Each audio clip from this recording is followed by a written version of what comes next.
tema da minha mensagem hoje é escolha a melhor parte. Lucas 10:38 diz assim a palavra do Senhor. Prosseguindo viagem, Jesus entrou num povoado e uma mulher chamada Marta recebeu-o em casa. Sua irmã, chamada Maria, sentando-se aos pés do Senhor, ouvia a sua palavra. Marta, porém, estava atarefada com muito serviço. E aproximando-se, disse: Senhor, não te importas que minha irmã tenha me deixado sozinha com o serviço? Dize-lhe que me ajude. 41. E o Senhor lhe respondeu: Marta, Marta, estás ansiosa e preocupada com muitas coisas, mas uma só é necessária, e Maria escolheu a boa parte, e esta não lhe será tirada. Até aí, olha para cá.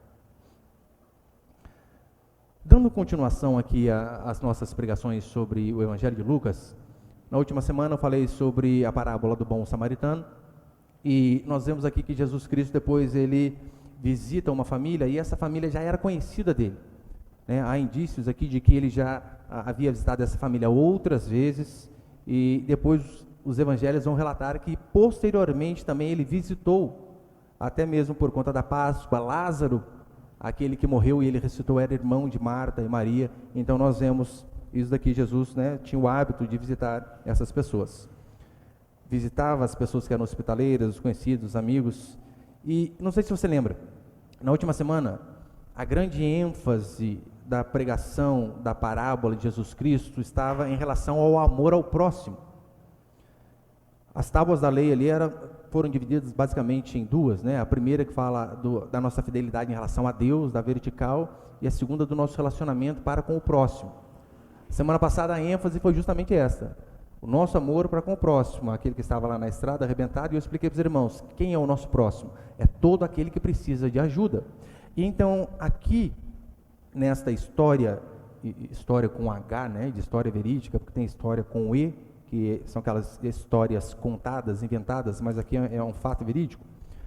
Nessa história nós vemos que a ênfase está na obediência à palavra de Deus, na fidelidade ao Senhor. E eu quero passar alguns princípios aqui então. A primeira coisa que nós vemos é servindo a Deus e seus servos. Porque muitas pessoas elas querem fazer isso, né? Eu quero servir a Deus. E elas não conseguem entender que nós servimos a Deus quando nós servimos o próximo, quando servimos a igreja, quando nós servimos os servos de Deus. Essa é a forma de se servir a Deus. No versículo 38, diz: prosseguindo viagem, Jesus entrou num povoado, e uma mulher chamada Marta recebeu em sua casa. No Evangelho de João, vai deixar bem claro que esse povoado era Betânia. Jesus passa por ali então e visita essa família. Betânia ali ficava mais ou menos uns 3 quilômetros de Jerusalém. E a Escritura ela não dá ênfase em relação a quem era o mais velho desses irmãos, né? Marta, Maria e Lázaro, se eram casados, se não era, apenas cita os irmãos, porque essas outras coisas não são tão importantes para nós. E nós vemos aqui que a princípio está acontecendo nada de anormal. Vida que segue, um hóspede vem em uma família e os irmãos tratam bem, fazem uma refeição, recebem aquele conhecido, aquele amigo que era Jesus Cristo, no caso, um lar amoroso. Maria vai e senta-se aos pés de Jesus Cristo para ouvi-lo. Nada de anormal. Até que então parece que começa a haver uma briguinha de irmãos. Que coisa, né? Uma irmã começa a reclamar: mas calma aí, só eu trabalho? Não é possível. Então parece que Marta começa a ficar um pouco irritada, porque ela se via muito atarefada e a irmã a princípio estava lá sentadinha apenas ouvindo. Vou deixar claro, é fundamental o serviço a Deus. O serviço seja na obra de Deus, é necessário, é fundamental, é muito importante. Só que aqui Jesus ele começa a repreender essa mulher porque ela está apegada apenas a essas coisas, apenas ao serviço para Jesus, se esquecendo do próprio Jesus Cristo. Então ela começa a ficar indignada. Como pode, Senhor? Aqui eu trabalhando igual uma doida e a minha irmã comunista, só vou chamar de comunista, né? Não quer trabalhar. Como pode? Dá um jeito, faz alguma coisa. Só que antes de nós ficarmos talvez irritados com Marta, dizendo: ô mulher carnal, Jesus Cristo na casa dela, ela pensando em fazer salgadinho, coxinha. Ô mulherzinha mundana, antes de julgarmos a Marta, principalmente você que é mulher, coloque-se no lugar dessa irmã. Imagine que você estivesse exatamente ali no lugar dela. Jesus, não diz a Escritura assim, olha, Jesus então pega o seu celular e manda um WhatsApp a Marta dizendo, no período da tarde estarei na sua casa. Não tinha. O povoado ali, de repente, começou aquele burburinho, o mestre, e de repente, quando Marta vai dar aquela abrida na cortina da sala, bum, já está ali na porta da casa dela. E você sabe, Jesus não andava sozinho. Às vezes, você receber visita meio de supetão é difícil, né? Não que a gente não queira receber, mas Jesus fez isso. Tem pastor que faz isso? Tem, né, irmãos? E vocês? Eu costumo sempre, na maioria das vezes eu ligo antes, aviso, né, tanto programar, mas às vezes, por exemplo, eu estou em alguns lugares e eu falo assim, irmão, estou perto da sua casa aqui, eu posso dar uma passadinha daqui a 15 minutos? E os irmãos sempre falam, né, não, pastor, óbvio, vem aí. E esses tempos atrás eu falei isso para o irmão, e ele falou, não, pastor, a gente está esperando, pode vir. Só que ele esqueceu de desligar o bendito celular. Só vi xingando a mulher dele, corre, arruma todas as coisas aí que o pastor está vindo lá do negocinho do sofá. O bom dessas visitas surpresa aí, que você se vira nos 30, né? Ou você pode ser mais precavida, mantém a casa sempre arrumada. Você imagina se a casa estivesse de perna para o ar ali, Jesus chegando. E detalhe, eu quando faço essas visitas surpresa, né? Não que eu programe fazer surpresa, né? Não é assim. É surpresa porque é surpresa até para mim mesmo. Mas normalmente eu vou sozinho, quando no máximo de gente que eu estou com a minha esposa e com o filhinho menor. Eu nem vou, porque se ir com todo mundo já é complicado, né? Slide. É muita gente. Eu vou no máximo com a minha esposa e com o filho. Jesus Cristo não andava sozinho. Ele andava, via de regra, com 12 marmanjos. E aqueles pescadores deviam comer, que é uma maravilha. Agora está ficando com dó de Marta já, né? Consegue ver a importância de colocar no lado dela? Você imagina, ela não tinha fast food para mandar um WhatsApp, entrega um centro salgado para mim que está vindo aí visita na minha casa. Não tinha. Você imagina a preocupação daquela mulher. Ai meu Deus, o que eu faço? Pão, quantos pães cada peão desse come aqui? Uns 3 para cada? 36 então? E entrada, salada, carne, dá para todo mundo? Condimento, tem o suficiente? Imagina a preocupação dessa mulher para alimentar Jesus e essas pessoas que andavam com ele. A cabeça dela devia estar fritando. E então nós vemos que aquele lar harmonioso começa a perder a harmonia. Começa a existir ali um certo atrito.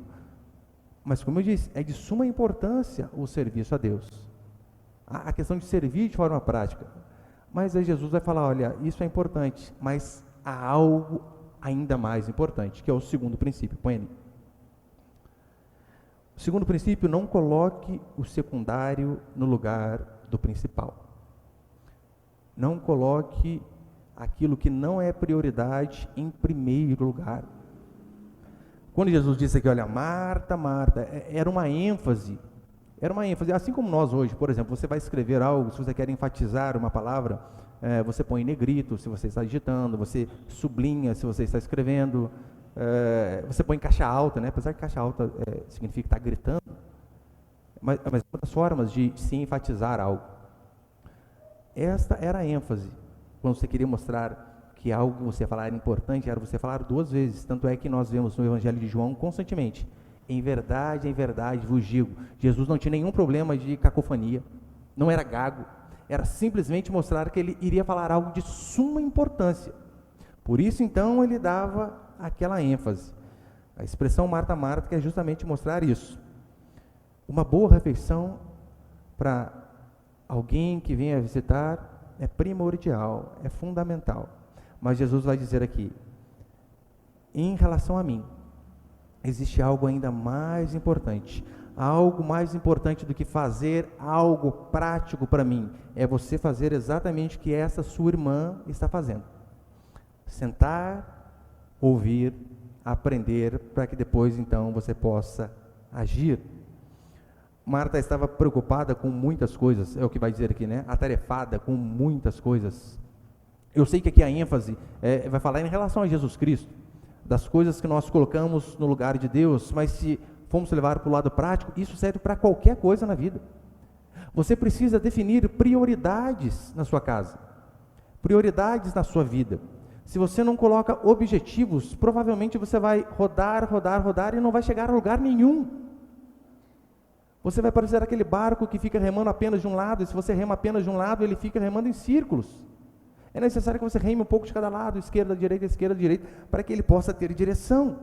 Então, eu e você precisamos constantemente nos reavaliar. Olha, eu tenho os objetivos corretos? Por que eu digo isso? Deus tinha os seus objetivos. Olhe lá em Gênesis, na criação, o fim dele, né, o principal, o seu grande objetivo era fazer o homem no sexto dia. Então, para que ele pudesse fazer o homem no sexto dia, ele veio preparando dia após dia. Separou as águas, colocou o sol, as estrelas, relvas, animais. Você imagina se o homem tivesse sido feito no primeiro ou no segundo dia? Não tinha como sobreviver. Então, como Deus tinha um objetivo, a criação do ser humano, ele precisou se programar, fazer as coisas de forma correta, para que o seu objetivo fosse alcançado.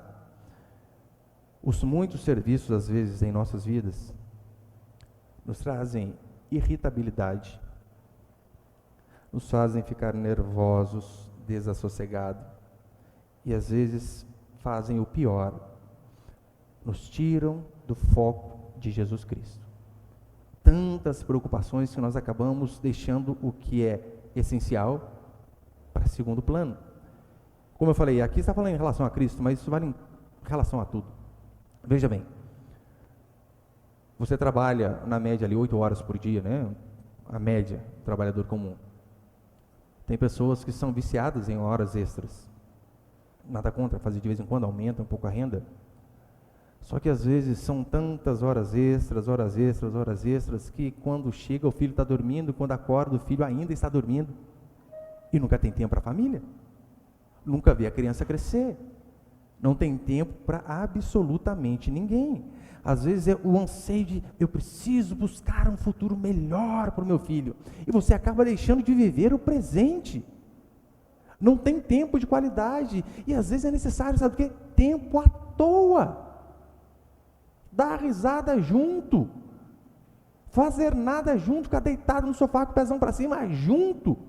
Deitar na varanda olhando estrela. Essas coisas fazem uma diferença enorme, só que daí, diferença enorme na vida da criança, óbvio, só que daí nós temos uma tara por querer dar um futuro melhor que acabamos negligenciando o presente.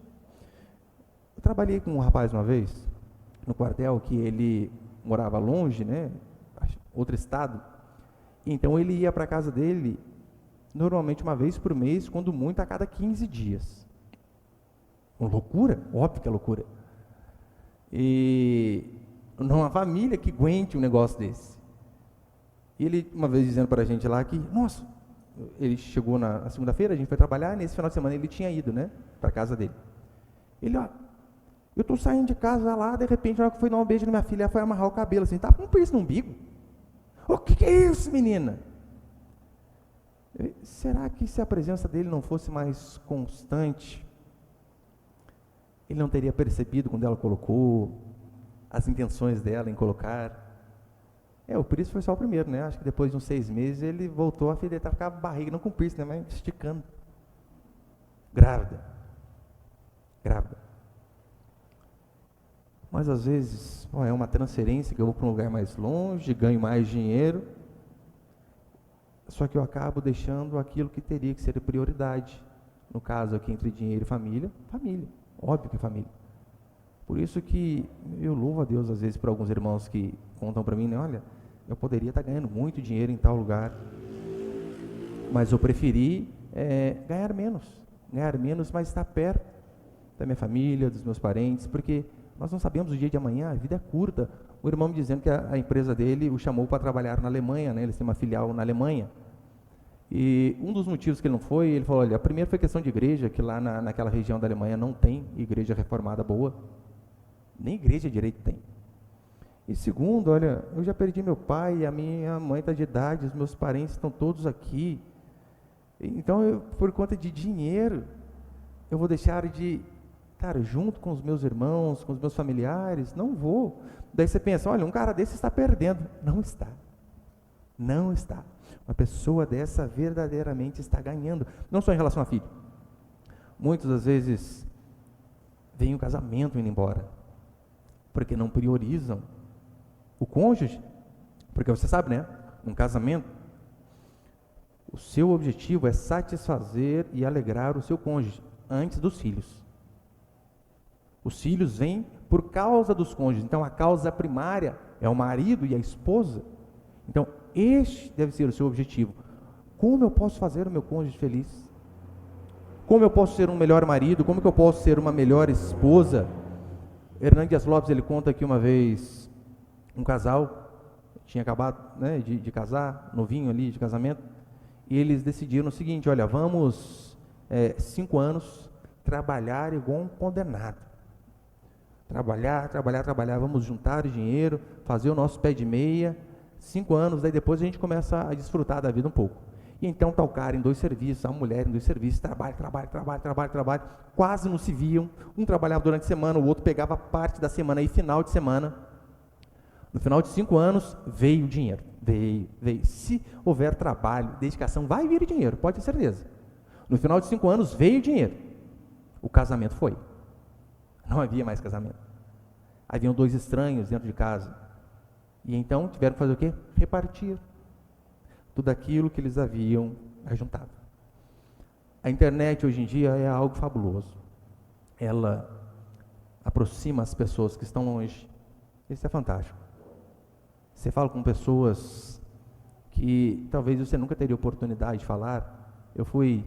Ontem eu fui a um evento em Campinas, um congresso conservador lá, e um rapaz, né, para mim já longe daqui em Campinas, 230, 40 quilômetros, alguma coisa assim, e um outro rapaz veio de mais longe ainda, só porque ele soube que eu estaria no evento. Nossa, eu quase chorei, meu Deus, como que pode? E você às vezes não dá valor no pastor. Brincadeira, irmãos. Falei, gente do céu, e deu um monte de pó de doce para mim, e fiquei feliz da vida, uma delícia docinho que ele trouxe para mim. Porque ele falou, olha pastor, quanto tempo acompanhando lá, né, no YouTube e tal, difícil ver pregações honestas assim, né, ainda que tenha cheio de falha, ele sabe um monte de mim, discorda de um monte de coisa, mas ainda assim estava lá. Então a internet, ela tem esse poder, né, ela aproxima aqueles que estão longe, só que por vezes dentro das casas, ela afasta aqueles que estão perto. Já ouvi aquela história, né, da mãe lá que, de repente deu um problema na energia do bairro e ficaram um dia sem internet. E então o que aconteceu? A mãe encontrou o filho dentro de casa, que estava perdido, que fazia tempo que não via. Porque estão dentro da mesma casa, mas em mundos diferentes. Um para o canto no celular aqui, outro no tablet ali, outro na TV lá, e acabou. Por isso que tem dias, tem assim, hoje arranca da tomada o negócio, arranca os dados, pega o celular, põe tudo no lugar. Eu, dependendo do lugar que a gente vai, às vezes, comer lanche com os irmãos, eu pego o celular de todo mundo, vai ficar guardado aqui, depois você espera. Senão você fica no celular, fica aqui, mas fica longe. E às vezes perdemos de desfrutar o melhor de estar junto com os irmãos, com as irmãs, com os nossos parentes. Portanto, eu e você, nós devemos sempre olhar o que é o nosso objetivo. Quais são as nossas prioridades? E, em primeiro lugar, é óbvio que deve ser o Senhor. É isso daqui que ele está dizendo. É por esse motivo, como eu falei alguns domingos, o tabernáculo, ele ficava no centro e as tribos eram, 3, leste, oeste, norte, sul.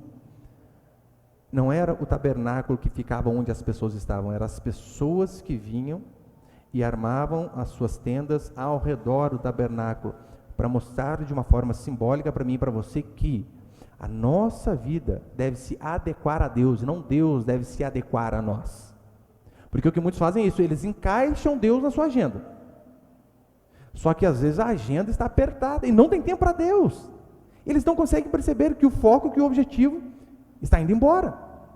Aí Deus passa a ser apenas um se der. Você vai ao culto hoje? Nossa, se eu conseguir terminar esse serviço aqui, eu vou. Mas domingo você está trabalhando? Ah, mas eu preciso, né? Porque aumentou a escola, aumentou o combustível. Meu irmão, ande de bicicleta, faz isso. Aumentou para todo mundo, mas aí, o que você faz por conta disso? Você para de buscar justamente aquele que pode te ajudar a superar essas dificuldades?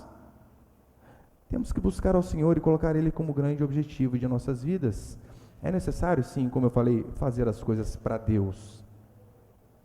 Seja de forma física, aqui na obra, precisa de gente para tocar, precisa de gente para cantar, de gente que limpa. Graças a Deus, tem umas irmãs revisando para limpar aí, mas quanto mais gente, melhor. Precisa de eletricista, tem um monte de coisa para a gente fazer. Precisa de pessoas que abram suas casas para fazermos pequenos grupos, de líderes de pequenos grupos, de homens que de fato decidam, né, se colocar na brecha, trabalhar para o Senhor. Essas coisas são de suma importância, o fazer para Deus. Só que essas coisas não podem entrar na frente do próprio Deus. Não podemos inverter isso daí. Jesus, ele diz algo, né, importante para essa moça que serve para nós, dizendo o seguinte: olha, os afazeres têm a sua função, só que há algo que é mais importante, que sou eu. O ser é mais importante do que o fazer. E é exatamente isso que Maria estava buscando. Porque quando você senta para ouvir, igual você está aí agora, você está procurando ser transformado, para que você possa sair daqui, depois que foi transformado, e fazer alguma coisa. Não podemos inverter essa lógica. Não apenas no culto, óbvio, né? No seu devocional. É de suma importância que diariamente você leia ali 1, 2 capítulos da Bíblia, você tire o seu tempo de oração. Acho que no próximo domingo vou falar especificamente sobre o Pai Nosso, sobre como orar. Então, é de suma importância que façamos isso, porque é o sentar e o ouvir que vai nos capacitar a nos levantar e tomar as decisões corretas. Você pode fazer muitas coisas para Deus na obra, só que às vezes o simples fato de fazer muitas coisas pode ser um fazer com motivações erradas. Pastor, não é possível isso. Óbvio que é possível. Você acha que não tem pessoas que fazem as coisas com as motivações mais espúrias possíveis? Existe. Paulo vai dizer em 1 Coríntios 13 que eu posso entregar o meu próprio corpo para ser queimado e mesmo assim não houver amor, não existir amor. E você acha que a pessoa não pode pregar com a motivação espúria de apenas ser conhecido?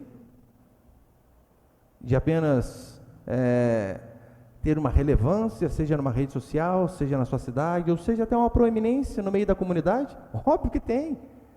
Você acha que não tem pessoas que podem cantar, tocar apenas para aparecer? Tem. Então nós podemos fazer muitas coisas com motivações erradas. Por isso a importância de primeiro buscar a Deus para que sejamos transformados, para que daí então depois, apenas depois, possamos fazer alguma coisa. O fazer e o realizar, como eu falei, é de suma importância.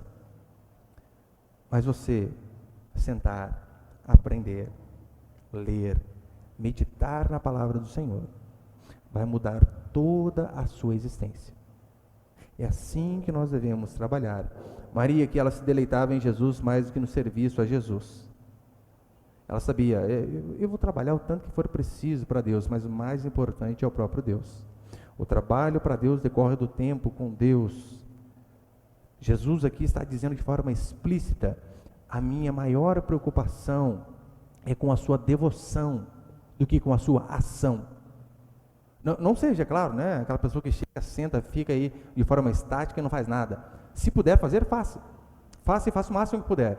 Só que a grande preocupação do Senhor em relação a mim e você, em primeiro lugar, é a nossa devoção. Devoção a Deus. E Maria também vai nos ensinar algo importantíssimo. Repare que a irmã fazendo várias coisas e ela senta, ouve, espera. E se tem uma coisa que você e eu detestamos, é esperar. Esperar. Nossa, é difícil demais. Nós vemos dezenas de vezes essa expressão no Novo Testamento: espera em Deus.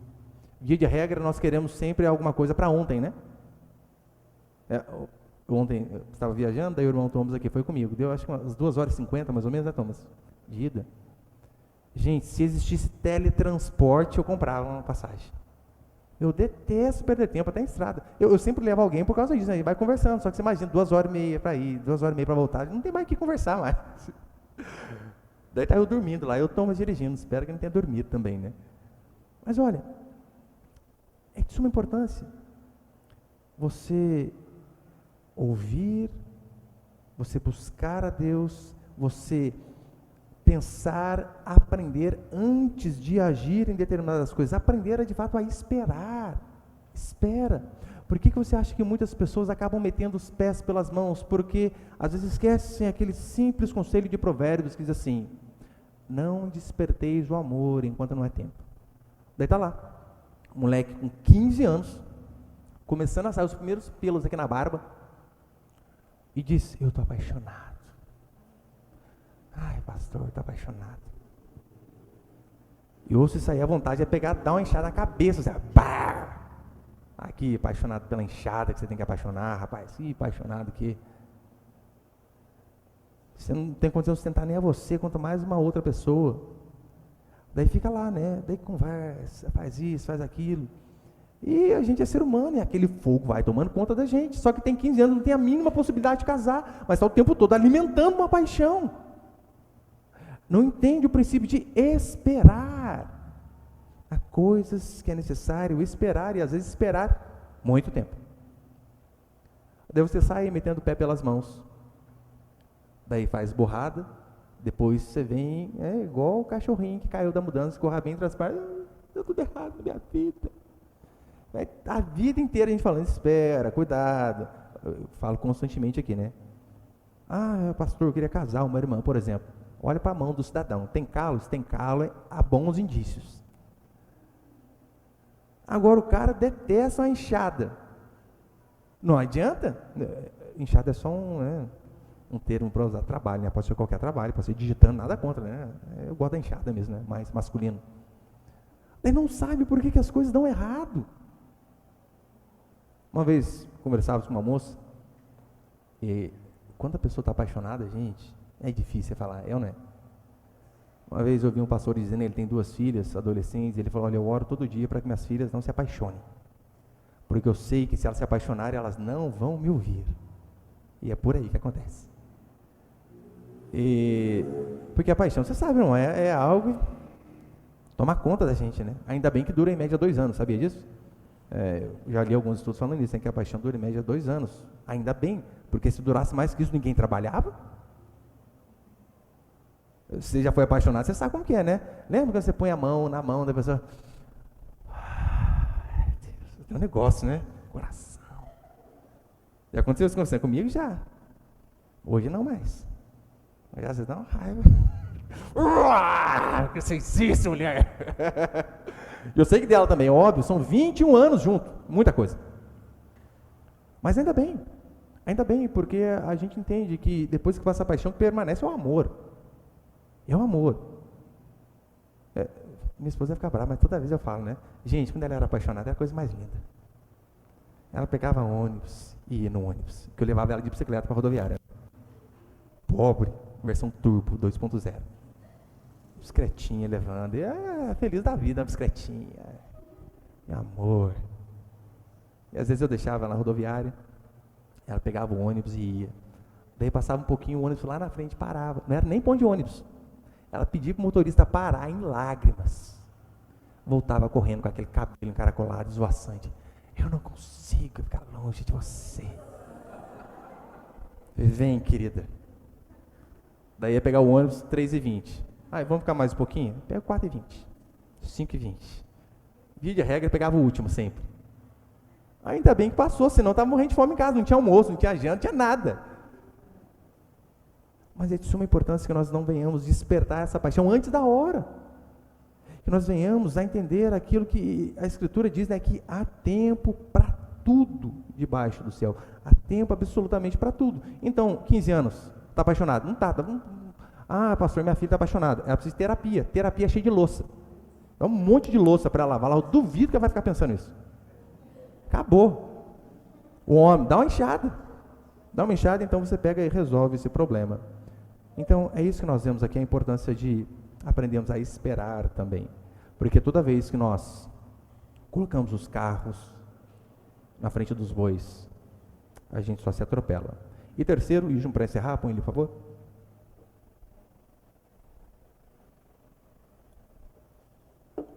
Terceiro e último princípio: aceite a repreensão de quem te ama. Olha o que diz o verso 41 e 42. E o Senhor lhe respondeu: Marta, Marta, está ansiosa e preocupada com muitas coisas, mas uma só é necessária, e Maria escolheu boa parte, e esta não lhe será tirada. Como eu falei, a expressão não é Marta, Marta, é uma ênfase aqui de reprovação. Jesus está reprovando, mas também está tendo compaixão dessa mulher, porque Marta sabia que Jesus a amava. Então ela sabia que aquela repreensão não era no sentido de humilhar, no sentido de colocar para baixo, no sentido do mestre se mostrar que era melhor de forma alguma. Por quê? Porque a repreensão, ela é benéfica se ela é feita por pessoas que nos amam. Por mais que momentaneamente ninguém goste de ser repreendido, ninguém. Mas se nós entendemos, por exemplo, Hebreus capítulo 12, põe ali, Samuel, Hebreus 12, 11 diz assim: nenhuma disciplina parece no momento motivo de alegria. Você está tomando uma sentada do seu pai, você está rindo, ai pai, Deus é bom. É assim que você toma uma sentada? Eu te amo, pai. Esse lado aqui ainda não bateu, bate aqui, ó. Não é. Repreensão na hora é horrível. Nenhuma disciplina parece no momento motivo de alegria, mas de tristeza. Depois, porém, produz um fruto pacífico de justiça nos que por ela têm sido exercitados. Ou seja, o fruto é sempre bom. Momentaneamente não é, mas o fruto posterior depois é bom. Por isso você não deve jamais descartar ou olhar uma pessoa que te repreende e dizer assim: você não me ama. É justamente o contrário. Se aquela pessoa está te repreendendo para que você possa mudar, a grande chance dela amar você de verdade. Porque é isso que a Escritura vai nos ensinar. Marta sabia que aquelas palavras foram uma expressão de amor. Por quê? Porque em João capítulo 11 diz assim: e Jesus a amava, Marta, sua irmã e Lázaro, que tinha morrido. Ela sabia, o mestre me ama, então essa repreensão aqui é por meu bem. Ele não quer dizer que eu sou menos que a minha irmã, ele não quer me chamar de mundana, de materialista. Não, ele está apenas dizendo que, olha, eu amo você, Marta, por isso siga este outro caminho. Eu poderia até dizer, sem medo de errar, que a repreensão e o amor são sinônimos. Porque quem ama verdadeiramente vai repreender. Provérbios 3 vai dizer assim: porque o Senhor repreende quem ama, assim como o pai repreende o filho a quem quer bem. O Senhor repreende a quem ama, assim como o pai ao filho que ele quer bem. Hebreus capítulo 12, versículo 6, diz assim: pois o Senhor disciplina a quem ama e pune a todo que recebe como filho. Versículo 8, põe por favor. Mas se estáis sem disciplina, da qual todos têm se tornado participantes, então não sois filhos, mas filhos ilegítimos. A versão revista atualizada, bastardos, né? Se vocês estão sem repreensão, a qual todos têm se tornado participantes, vocês não são filhos, vocês são bastardos. Ele usa o exemplo aqui do pai. Olha, um pai normal, natural, que ama o seu filho. Quando ele vê essa criança no caminho errado, ele vai repreender. Não é que ele pode. Se ele ama de verdade, ele vai repreender. Porque como assim? Você vê o seu filho indo para o caminho errado, e você, em nome do amor, deixa que ele vai e soque a cabeça? Não faz nada? Você vê o seu filho indo para o precipício, e você não faz nada? Você não pega a cinta e voa nas costas dele para ele olhar para você e dizer: vá para outro caminho? Repreensão é sinônimo de amor, não só em relação a um pai e a um filho, porque pais que dizem assim: não, eu nunca repreendi meu filho, ou ele criou um anjo, pode ser, né? Você foi um anjo, ou na maioria das vezes o pai foi indiferente, não se importava de verdade. Por quê? Não disciplinou quando tinha que disciplinar, não foi firme quando tinha que ser firme. Isso não é amor, isso é indiferença. Mas em relação ao pastor também, a mesma coisa. Um pastor que se preocupa com as suas ovelhas, e não apenas com o crescimento numérico da congregação,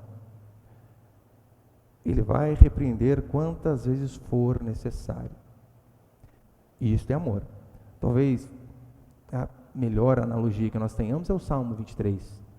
Quando nós vemos o salmista dizendo ali, olha, o teu cajado me consola. Davi diz, o Senhor é o meu pastor, nada me faltará. E ele diz, o teu cajado me consola. Meu irmão, para você entender isso daí, que é que o cajado consola, você precisa entender que as repreensões são para o bem. Ali, basicamente, o cajado do pastor servia para 3 coisas, né? A primeira é socorro. Por isso que a maioria deles, ele era o cabo, né? E tinha aquele arco na ponta. Por quê? Caso a ovelha caísse num despenhadeiro, num lugar mais longe, onde o braço do pastor não alcançasse, ele então pegava o cajado com uma extensão e puxava a ovelha de novo para o caminho correto. Essa era a primeira função. Uma outra função era proteção. Porque muitos, né, além de ter o arco ali na ponta, eles tinham uma ponta aguda para o lado de cá. E qual que era o objetivo dessa ponta aguda? Defender dos inimigos, principalmente dos lobos. Ele puxava a ovelha quando era necessário e ele atacava os lobos quando também precisava. E a terceira aplicação ali do cajado era literalmente disciplina. Para isso o pastor andava com cajado. Para que ele pudesse, quando necessário, fosse fustigar, este é o termo. Fustigar, eu sei que, né, parece uma palavrinha bonita, mas fustigar é literalmente, é bater, açoitar, arremessar. Fustigar a ovelha para que ela pudesse voltar para o caminho correto. Esse era o único objetivo. Até na questão de fustigar, fazer com que ela voltasse para o caminho correto. Então, se um pastor ama as suas ovelhas, e ele vê as ovelhas fazendo coisas erradas, ele vai repreender. Eu pergunto para vocês, não precisa responder, óbvio, né? Responde na mente. Vocês acham que eu sou repreendido pelos meus pastores? Vou dar 3 alternativas. Sim, com certeza e lógico. Óbvio que sou. Às vezes por 1, por 2, às vezes por 2 na frente de outros ainda. Na hora é bom? Óbvio que não. Na hora é triste. Só que eu tenho certeza que os meus pastores querem sempre o meu melhor. E por isso que às vezes eles precisam ser duros, incisivos, cobrar bastante, porque eles querem me ver melhor. Assim é a vida. Na hora não é bom, mas a gente sabe, o fruto depois vai ser bom. Portanto, quando também o seu pastor, no caso eu, né, quando o seu pastor o repreender, não pense que isso é falta de amor. Não pense que é porque, sei não, o pastor fica um pé atrás comigo, por isso que toda vez vem e dá uma. Não. Quando o seu pastor o repreender por determinadas coisas, sabe que esse é um grande indício de que ele realmente está preocupado com você, de que ele realmente ama você, que ele quer o seu bem, porque, irmãos, eu vou ser sincero com vocês, se tem uma coisa que é chata, que às vezes eu passo até mal, é quando eu preciso repreender alguém de forma séria. Minha esposa às vezes me vê lá em casa tomando soro, né? Eu faço aquele água com açúcar ali, né? Sal e açúcar e água, e dá dor de barriga. Eu falei, por quê? Eu falei, não acredito que eu vou ter que falar de novo com aquele irmão, tal coisa, de novo. Porque para mim é desgastante, para a pessoa eu sei que é ruim, fica aquele clima ruim, daí depois às vezes não vem ao culto, ou quando vem, né, cumprimenta a gente, né, rapaz, nem olha, cara, não é, só que por que mesmo assim eu exercito fazer? Porque eu sei, isso aqui é um erro e você precisa mudar de caminho. Eu às vezes arrisco perder uma ovelha simplesmente por amor à ovelha. Ou você acha que não acontece? De repreender alguém e a pessoa ir embora? Acontece. Elas não entendem que a repreensão é baseada no amor. Eu acho engraçado, né, que, por exemplo, acho que no último domingo, estava conversando com um casal aqui da nossa igreja e eu disse assim, olha, irmãos, essa semana eu preciso ir à sua casa de vocês, ir lá conversar com vocês. Na hora, a mulher olhou o marido. Você fez alguma coisa? Pastor, o que a gente fez? Não, irmão, só preciso ir lá na casa de vocês, nada. Porque pensa toda vez que o pastor vai para isso, né? Não é, óbvio que não, né? Às vezes é, às vezes não. Isso é sinônimo de amor, de amor. Olha, eu costumo ser incisivo com erros que eu sei que podem aumentar a proporção. Logo no começo, eu já vou. Quantas vezes eu cheguei aqui em paz, seu filho não pode fazer isso aqui não, tem que mudar. Porque algo sério. Eu sei que algumas coisinhas que não são tão sérias, então por conta disso, eu às vezes até deixo, né? Passa a primeira, passa a segunda, daí quando dá 3, né? Pede música no Fantástico, o pastor vai lá. Espera às vezes acumular um pouquinho, coisas que não são tão sérias, mas sempre com um único objetivo. Se esse for o seu caso um dia, de eu ter que falar algo para você, ou por exemplo, né, quando alguma irmã está com algum problema em relação à vestimenta, roupa, eu falo para minha esposa, vai lá, fala com a irmã lá, aquele decote lá do demônio, fala para mudar. E a minha esposa normalmente tem um pouquinho mais de jeito que eu, né? Ela vai com amor lá, fala, querida, você está uma ovelhinha faltando lã, precisa cobrir um pouquinho mais. Se persiste, ela, querida, dá um jeitinho aí, porque agora foi o pastor que pediu para falar. Eu já tinha sido a primeira, a primeira ela vai na paz e amor. Não é com o objetivo de diminuir, mas com o objetivo de fazer com que você cresça em Deus e permaneça no caminho.